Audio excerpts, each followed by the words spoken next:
जब पैसा बोलता है तो मिसाइलें चुप रहती है। नमस्कार, जय हिंद, मैं हूं आयुष और आप देख रहे हैं भारत तक का खास शो मित्र देश।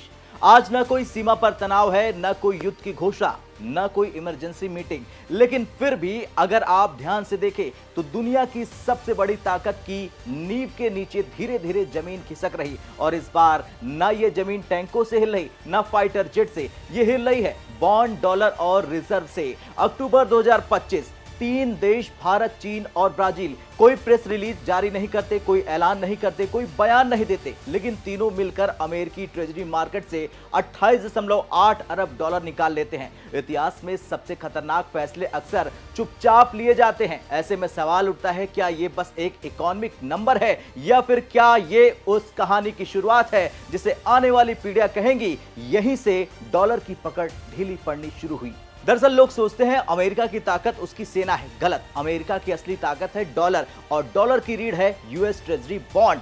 पूरी दुनिया अपना पैसा, अपना रिजर्व, अपने बुरे वक्त की जमा पूंजी अमेरिकी ट्रेजरी में रखती है। क्यों? क्योंकि दशकों से माना गया है कि अगर सब डूब जाए तो भी अमेरिका नहीं डूबेगा। अब सोचिए, अगर वही देश जो सालों से इस सिस्टम को चला रहे थे धीरे धीरे बाहर निकलने लगे। जी हां, ये हो भी गया है। 18 दिसंबर 2025 को नीदरलैंड का बैंक आईएनजी, कोई क्रांतिकारी भाषा नहीं, कोई सनसनी नहीं, बस एक लाइन, ब्रिक्स देशों द्वारा अमेरिकी ट्रेजरी होल्डिंग्स में गिरावट अब स्थायी ट्रेंड बनती दिख रही। स्थायी यानी एक बार की घटना नहीं, कई चुनाव का असर नहीं, किसी अफवाह का नतीजा नहीं, लगातार चलने वाली दिशा। डेटा बोलता है कि चीन 11.8 अरब डॉलर, भारत 12 अरब डॉलर, ब्राजील 5 अरब डॉलर, वो भी एक महीने में। और याद रखिए, ये वही देश है जो खुलकर कभी कुछ नहीं कहते। अब जरा रुकिए, जब चीन बेचता है तो दुनिया कहती है अरे चीन तो अमेरिका से दुश्मनी रखता है, लेकिन जब भारत बेचता है तो सवाल ज्यादा गहरे हो जाते हैं,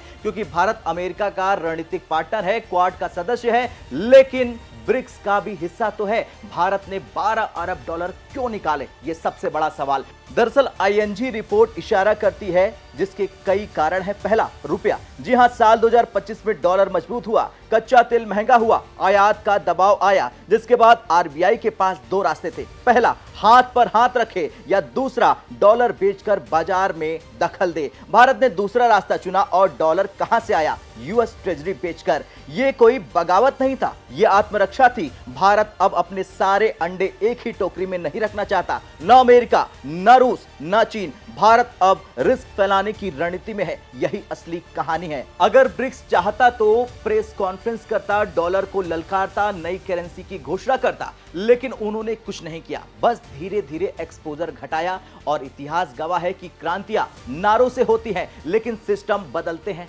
चुपचाप तरीके से। अभी तक हमने देखा कि कैसे भारत, चीन और ब्राजील ने एक ही महीने में अमेरिकी ट्रेजरी से 28.8 अरब डॉलर निकाल लिए, लेकिन अब कहानी में एक गियर और नीचे जाती है, क्योंकि अगर भारत डॉलर बेचता है तो वो मजबूरी हो सकती है, लेकिन अगर चीन बेचता है तो वो मजबूरी नहीं, रणनीति होती है। और चीन की रणनीति हमेशा धीमी, खामोश और लंबी होती है। बहुत से लोग सोचते होंगे कि चीन ने अभी अभी डॉलर को चुनौती देना शुरू किया। गलत। चीन और डॉलर की लड़ाई 2008 के बाद से चल रही है। जब अमेरिका में लेहम ब्रदर्स गिरा तो दुनिया को सबक मिल गया, और चीन ने पहली बार सोचा कि अगर अमेरिका डूबा तो हमारा पैसा डूब जाएगा।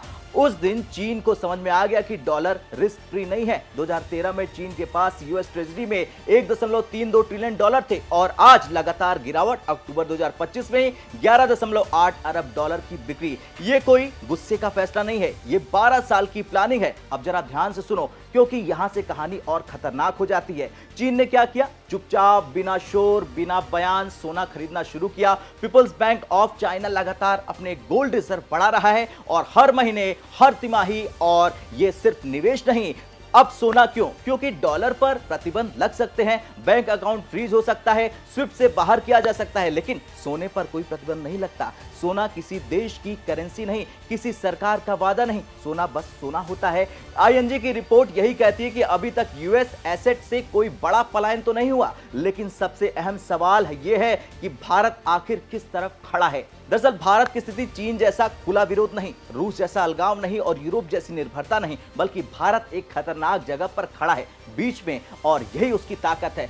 भारत यूएस से टेक्नोलॉजी चाहता है, रूस से ऊर्जा और ब्रिक्स से बैलेंस। इसलिए भारत का $12 अरब बेचना कोई घोषणा नहीं, कोई विद्रोह नहीं है, बल्कि भारत सबके साथ है लेकिन किसी के नीचे नहीं। ऐसे में बड़ा सवाल खड़ा होता है, क्या अब एक ही बॉस है या नहीं? सच्चाई यह है कि अभी नहीं पूरी तरह, लेकिन रास्ता वहीं जा रहा है, क्योंकि आज अमेरिका ताकतवर तो है लेकिन अकेला नहीं। ब्रिक्स बड़ा गठबंधन है लेकिन विकल्प है, और विकल्प ही सत्ता को सीमित करते हैं। और भारत क्यों चुप है ये जान लीजिए। क्योंकि भारत समझदार खिलाड़ी है, लेकिन अब आखिरी सवाल बचता यह है कि क्या अमेरिका सच में कमजोर होगा या वो खुद को फिर से ढाल लेगा। दरअसल सबसे पहले एक कड़वी सच्चाई स्वीकार करिए कि डॉलर कल नहीं गिरने वाला, अमेरिका अचानक गरीब नहीं होगा। क्यों? क्योंकि अमेरिका के पास आज भी दुनिया की सबसे बड़ी अर्थव्यवस्था, सबसे गहरे और सबसे मजबूत फाइनेंशियल मार्केट, टेक्नोलॉजी का कंट्रोल है और मिलिट्री की बैकअप ताकत है, और सबसे जरूरी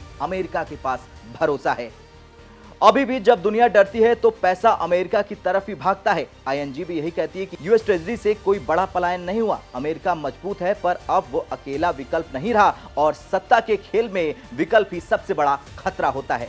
अब बात करते हैं डॉलर का असली खतरा क्या है। दरअसल डॉलर का खतरा ब्रिक्स की बयानबाजी नहीं, सोशल मीडिया का शोर नहीं, बल्कि डॉलर का सबसे बड़ा खतरा है धीरे धीरे घटती निर्भरता। क्योंकि आज अगर 100 में से 90 डील डॉलर में होती है तो कल 70 हो और फिर 50 हो तो डॉलर मरा नहीं, लेकिन उसकी ताकत आधी रह जाएगी, और यही हो भी रहा। आईएनजी साफ कहता है कि ब्रिक्स बिक्री शांत है, मार्केट इसे एब्जॉर्ब कर रही है, कोई अचानक झटका नहीं, लेकिन साथ ही ये ट्रेंड स्थायी लगातार है, यानी आज छोटा कल बड़ा, पर रुकेगा नहीं। भारत के लिए ये कहानी किसी युद्ध की नहीं है, मौके की है। भारत को डॉलर भी रखना है, सोना भी बढ़ाना है, ब्रिक्स में भी रहना है, और यूएस से दोस्ती भी संतुलित रखनी है, यानी संतुलन की राजनीति, और भारत यही कर रहा है। $12 अरब की बिक्री कोई विद्रोह नहीं, कोई झंडा नहीं, बस एक संकेत है कि हम अपने फैसले खुद लेंगे। अब सच्चाई का वो हिस्सा जो अक्सर छुपा दिया जाता है, ब्रिक्स एक जैसे देश नहीं, एक जैसी राजनीति नहीं, एक जैसी अर्थव्यवस्था भी नहीं है।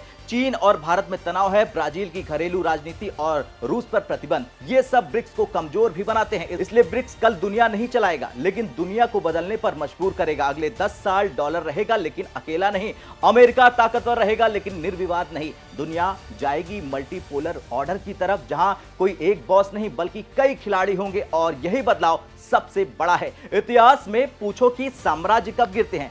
जब वो कमजोर होते हैं, नहीं जब लोग उन पर निर्भर रहना छोड़ देते हैं, और यही आज धीरे धीरे हो रहा है अमेरिका के साथ। खैर, तो आज की खबर का निष्कर्ष साफ है, ब्रिक्स ने कोई युद्ध नहीं छेड़ा, उन्होंने कोई ऐलान नहीं किया, उन्होंने बस अपने पैसे की दिशा बदलनी शुरू कर दी है, और दुनिया में पैसा जिस दिशा में जाता है, सत्ता अक्सर वहीं चली जाती है। अब आपसे सवाल, आपका क्या कहना है? भारत ने जो फैसला लिया क्या वो सही है या नहीं? कमेंट कर जरूर बताएं। कल फिर मिलते हैं मित्र देश के एक और एपिसोड में, तब तक के लिए जय हिंद, जय भारत।